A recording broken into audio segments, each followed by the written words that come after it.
From the pages of MikeHuckabee.com, home of my columns and the Huckabee newsletter, which is delivered twice a day, absolutely free, it's time for a look back at some of the stories making headlines. This week, I think for many, was a breaking point.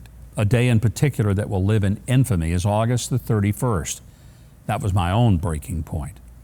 Whoever at the White House, State Department, and/or Pentagon comes forward to try to put a good spin on 8/31 by saying we met the deadline and we're out of Afghanistan after 20 years can just, pardon the expression, pound sand.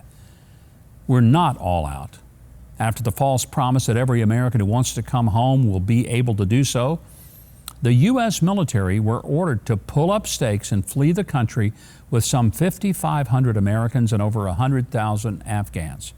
Here's that promise. Americans should understand that troops might have to be there beyond August 31st.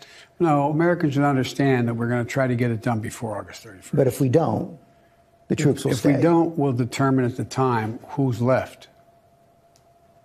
And if there are American forces, if there's American citizens left, we're going to stay till we get them all out.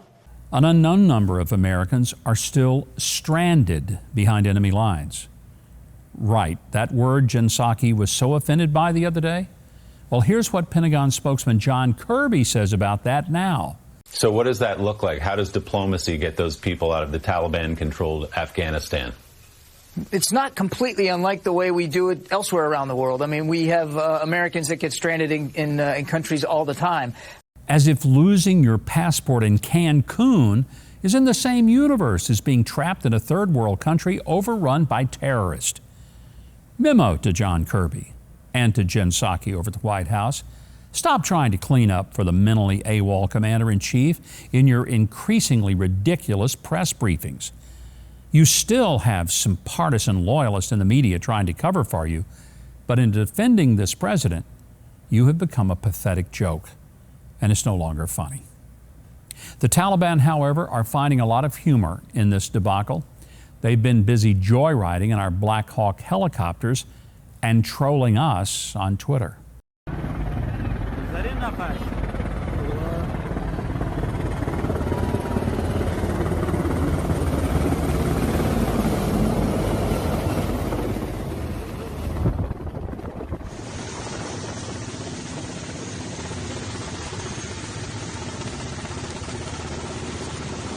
An actual Taliban goon, apparently called Malang, has been tweeting clips like that incessantly for the last week.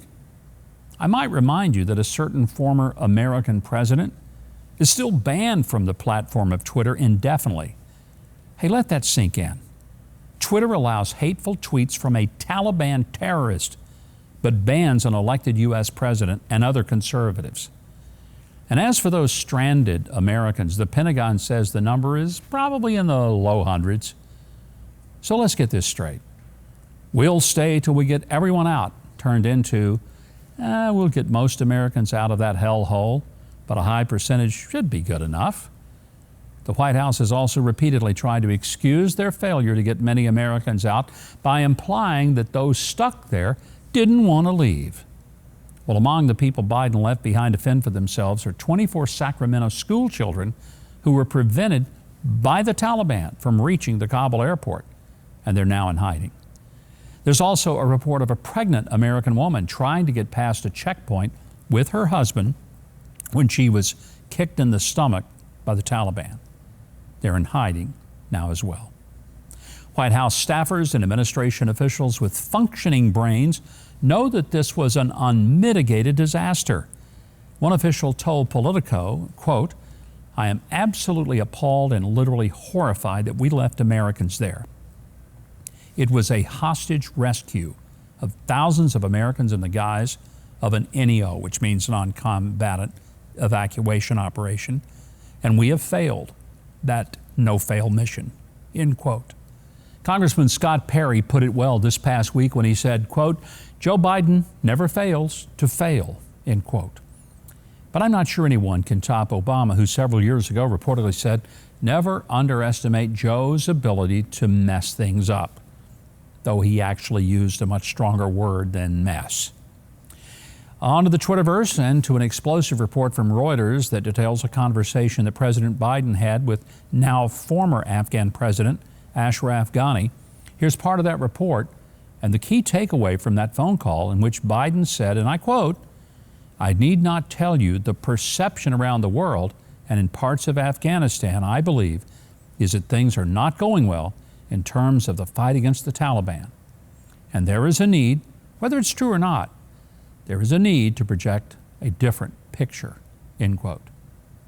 Well, that sounds sketchy. Jen Psaki in her Wednesday presser, or whatever you would call even those events these days, said she wasn't going to get into a private conversation when someone actually asked her about it. Here's a question for you. Why not, Jen? Heck, the Dems impeached a president for a phone call that was totally legit. Are you afraid that Adam the Schiff will apply the same standard to Joe? Don't worry about it. Schiff doesn't have that much integrity. Now for this week's Shame on You. Sometimes it's kind of hard to pick just one, but that distinct honor goes to the Commander-in-Chief Joe Biden, who apparently had better things to do than hang around at the dignified transfer ceremony for 13 U.S. service members who were killed in Kabul. Joe Biden looked at his watch repeatedly as the fallen service members were carried off the plane. Was it past his nap time? Ice cream time? Who knows? But the Gold Star families in attendance weren't too happy with him. We didn't want to deal with him. We didn't want him anywhere near us. We as a family decided that that was the way it was going to be. In reference to the checking of his watch, that didn't happen just once.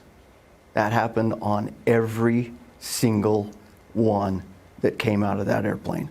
Another Gold Star father at the ceremony went on to say that he didn't intend to meet with the president at all, but that, quote, "I felt I owed it to my son to at least have some words with him about how I felt. It didn't go well. He talked more about his own son than he did my son," end quote. And a runner-up shame on you, House Democrats who blocked efforts by Republican members who are also Afghan war vets to introduce a bill requiring the White House to present a plan to bring the Americans that Biden left trapped in Afghanistan safely home. Michigan Congresswoman Debbie Dingell, who was presiding over the chamber, gavelled them out of session, not only blocking the legislation, but also their efforts to read the names of the 13 service members. I could tell you what I think about this and the remedy for it, but Stephen Cruiser at PJ Media saved me the trouble by writing a column called "Banish Democrats from Office Until They Elect Some Non-Commie Adults." You can find the link to that article by going to MikeHuckabee.com. It's guaranteed to be a good read. But until next time, these have been the facts of the matter. Thanks so much for watching, and I hope you enjoyed that video. If you did, be sure to leave a like, then subscribe, and hit the notification bell below. Now, if you didn't like it, you ought to find a Ben Shapiro video to detox you with more facts.